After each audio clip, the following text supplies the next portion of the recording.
안녕하세요. 여러분의 건강지킴이 메디컬TV 주진아입니다. 우리가 흔히 일상생활 속에서 겪을 수 있는 질환은 어떤 것이라고 생각하시나요? 대부분 배탈이나 감기 등 내과 질환을 많이 떠올리실 텐데요.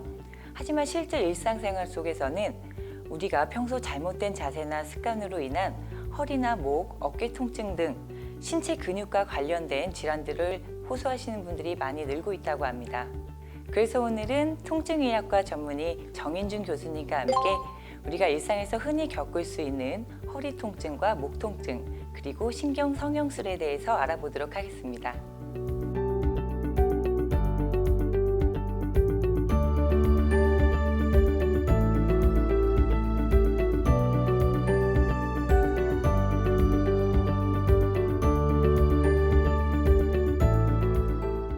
네, 교수님 안녕하세요. 네, 안녕하세요. 네, 오늘의 주제가 우리가 일상에서 흔히 겪을 수 있는 통증들에 대해서 알아보는 시간인데요. 교수님께서는 진료를 보시면서 가장 많은 통증을 호소하는 질환에는 어떤 것들이 있었나요? 생활 습관의 변화로 인해 통증을 많이 겪게 되는데요. 스포츠 활동을 하는 인구가 많아지면서 관절, 척추 질환을 호소하는 사람들이 점점 늘어나고 있습니다. 또한 일반적으로 직장인분들은 평소 스트레칭이나 운동이 부족해 허리 통증과 목 통증, 어깨 통증 등의 증상을 많이 호소하시며 이러한 증상은 연령에 관계없이 나타나고 현대인이라면 누구나 한 번쯤은 겪을 수 있는 질환이나 하겠습니다. 네, 그렇다면 이러한 질환들이 왜 나타나고 또 어떻게 치료가 되는지 궁금한데요. 허리 질환에는 어떤 것들이 있나요? 허리 질환 중 흔하게 나타나는 질병들을 보면은 척추 측만증, 척추관 협착증, 퇴행성 디스크, 척추 분리증, 요추부 염좌, 척추 골절 등이 있는데요. 그중 많은 분들이 허리 통증이 있다고 하면 허리 디스크라고 생각하시고 병원을 찾으시는 분들이 많습니다. 네, 저도 허리가 아프게 되면 허리 디스크를 떠올리게 되는데요. 허리 디스크란 정확히 어떤 것인가요? 허리 디스크는 현대인의 주요 질병 중에 하나입니다. 하지만 허리 디스크에 대해 정확히 알고 있는 사람들은 의외로 드문 편인데요. 허리 디스크란 척추뼈 사이에서 쿠션 역할을 하는 디스크, 즉 추간판이 빠져나와 신경을 눌러 허리가 아프거나 다리가 저린 증상을 말하는데 요추부 추간판 탈출증이라고도 합니다. 특히 허리 디스크의 경우 초기에는 통증이 별로 없어서 대응 치료가 미흡하기 쉬운데요.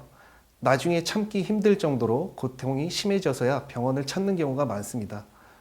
오히려 요통을 일으킬 수 있는 대표적 질환은 급성 요추부 연좌가 있습니다. 교통사고나 무거운 물건을 들 때 근육과 인대에 충격이 가해져 경직이 오는 것을 급성 요추부 염좌라고 합니다. 요추부 염좌는 인대나 근육 같은 연부 조직 손상이므로 하지 마비 같은 신경학적 증상을 나타내지는 않습니다.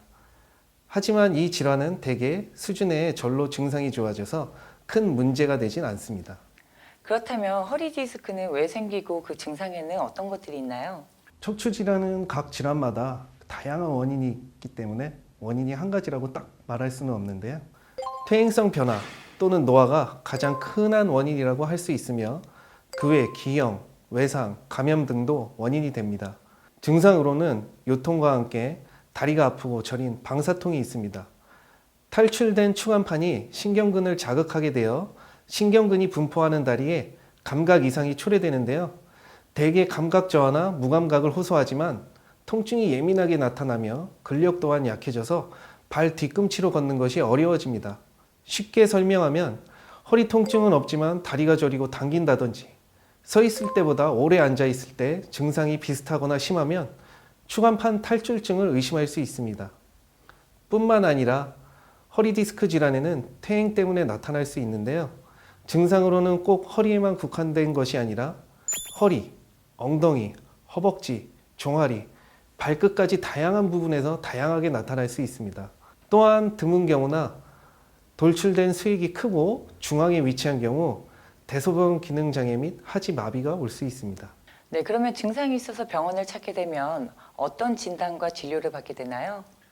먼저 환자분의 걸음걸이부터 시작해서 반사작용 등의 이학적 검사를 합니다. 예를 들어 환자가 허벅지 뒤와 종아리 부위의 통증을 호소하며 까치발을 잘못하면 천추 1번 신경의 이상을 의심합니다. 두 번째로 방사선과적 검사는 흔히 알고 있는 단순 방사선 촬영, 즉 엑스레이 검사나 CT, MRI, 척수 조영술 등이 해당됩니다. 잘 알려진 MRI의 경우에는 척추뼈뿐만 아니라 주변의 근육, 인대 등의 연부 조직 상태를 잘 파악할 수 있기 때문에 디스크를 진단하는 데 가장 적합한 검사라 볼 수 있겠습니다. 네, 그렇다면 허리 디스크의 치료 방법에는 어떤 것들이 있나요? 추간판 탈출증의 치료는 수술적 방법과 비수술적 방법으로 나눌 수 있습니다. 치료 방법을 선택할 때는 증상이 지속된 기간, 통증의 강도, 재발의 횟수, 환자의 직업, 나이, 성별, 작업량 등 여러 가지 조건을 고려해야 합니다.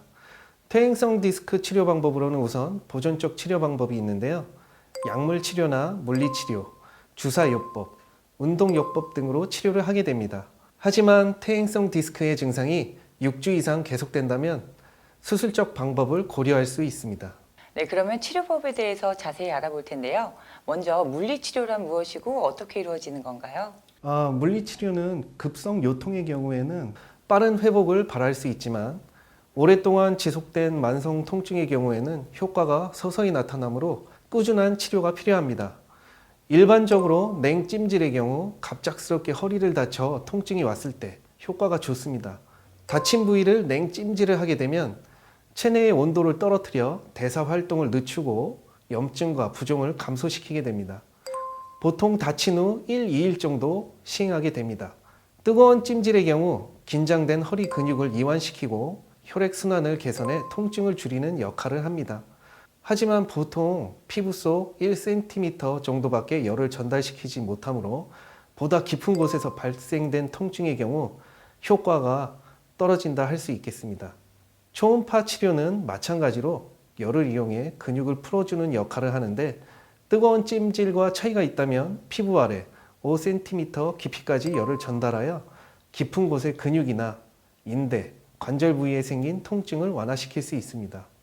저주파 치료는 낮은 주파수를 이용해 자극을 줌으로써 근육을 이완시키고 통증을 전달하는 신경의 근육 섬유를 자극해 통증을 막아주는 역할을 하게 됩니다.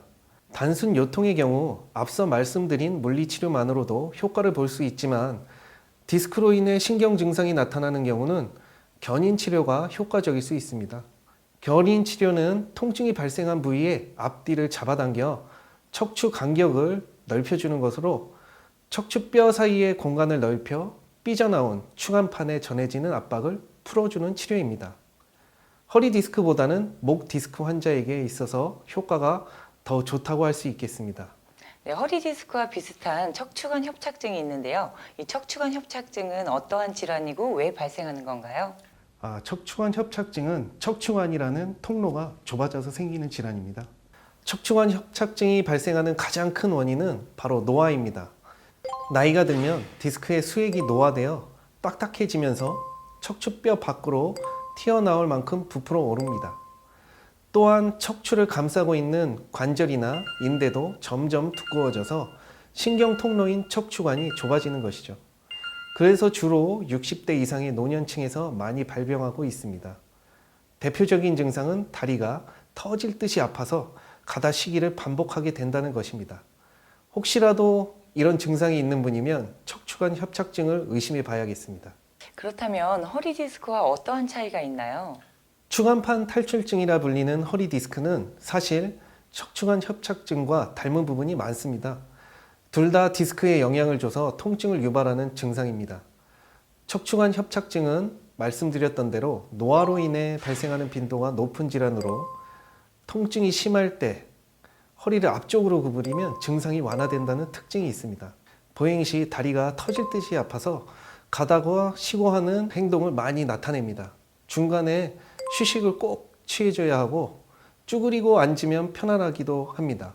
반대로 허리 디스크는 허리를 앞쪽으로 구부리면 극심한 통증이 나타납니다.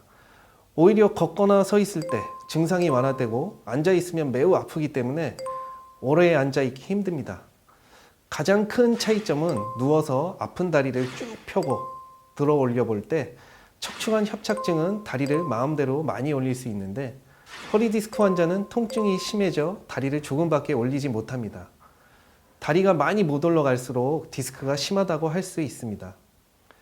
이 밖에도 큰 차이가 있다면 척추관 협착증은 주로 50대 이후의 중장년층에서 많이 발생하는 편이고 허리 디스크는 중장년은 물론 20, 30대 젊은 층에서도 많은 환자가 나타나는 것을 볼 수 있습니다. 네, 척추관 협착증에는 어떠한 치료 방법이 있으며 안전한 치료법에는 무엇이 있나요? 척추관 협착증의 치료는 비수술적 치료와 수술적 치료로 나눌 수 있습니다.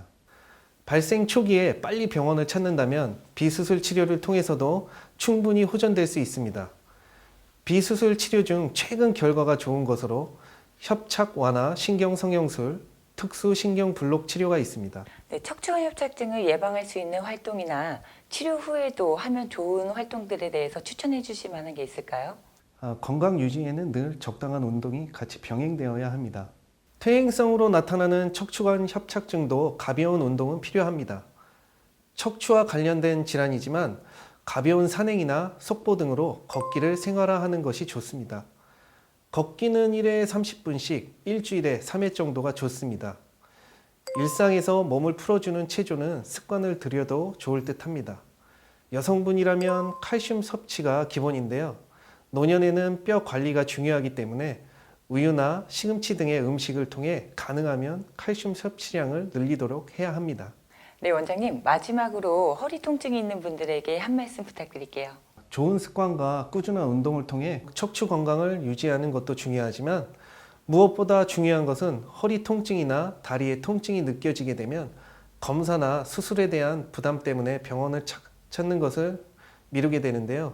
그러지 말고 초기에 전문의를 찾아 정확하게 진단받고 치료를 시작하는 것이 치료 기간도 줄이고 치료 효과도 좋게 합니다. 최근에는 수술 없이 치료할 수 있는 방법들이 다양하게 개발되어 있으니 부담 없이 병원에 내원하시기를 권해드립니다.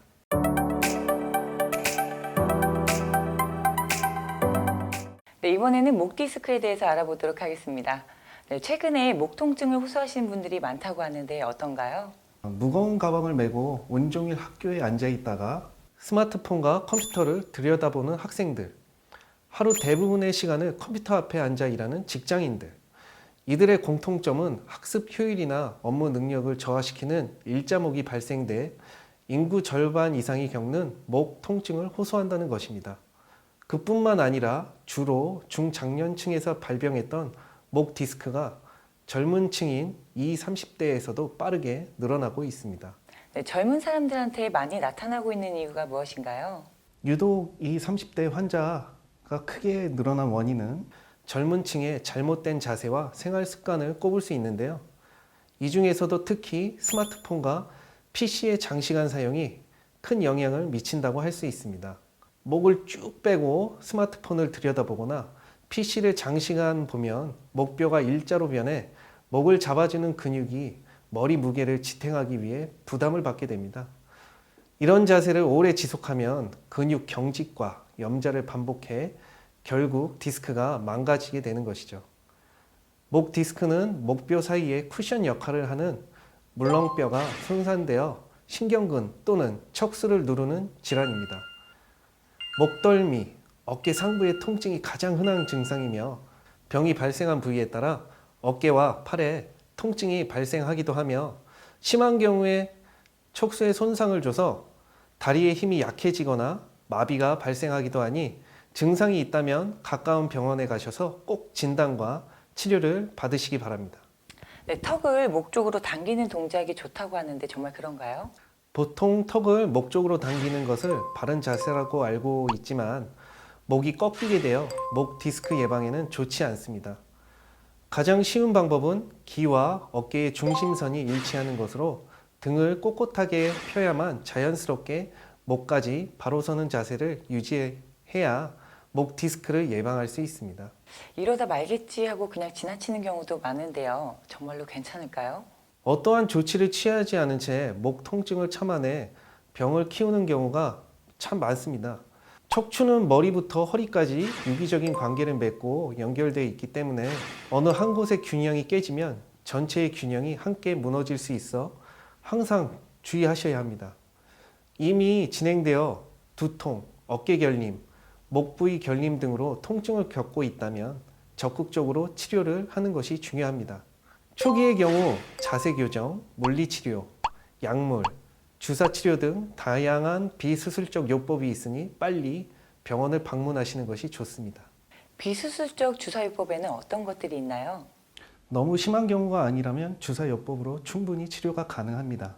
많이 알고 계시는 프롤로 인대 강화 주사는 인대 재생을 돕는 주사액을 이완된 인대 부위에 직접 주사해 인대를 튼튼하게 만드는 원리입니다. 사용되는 주사액은 인체에 무해한 삼투압 용액이며 치료를 통해 인대가 정상적으로 돌아오면 약해진 척추 근육의 균형이 바로 잡히게 됩니다. 목 디스크를 예방하려면 어떻게 해야 할까요? 컴퓨터나 스마트폰을 하다가 목을 이렇게 좌우로 틀어주는 행동을 하는 것이 좋습니다. 등 근육을 발달시키는 운동을 하는 것도 목 디스크 예방에 좋은데요.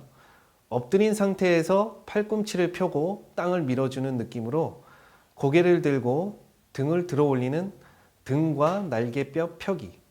앉아서 아령을 들고 팔을 90도로 세우고 뒤로 팔을 꺾어 날개뼈를 최대한 모으는 등과 날개뼈 강화 운동을 꾸준히 하면 등 근육이 강해지고 꼿꼿한 목을 유지할 수 있습니다. 목 디스크 환자들은 혈액순환 장애나 목덜미, 목덜미 뭉침, 눈 통증을 호소하는 경우가 많습니다. 오랜 시간 두통약을 자주 복용하거나 이유 없는 어지럼증, 눈 통증이 자주 나타난다면 목 문제를 의심하시고 가까운 병원에 들러 정확한 진단을 받고 빨리 치료를 하는 것이 중요합니다.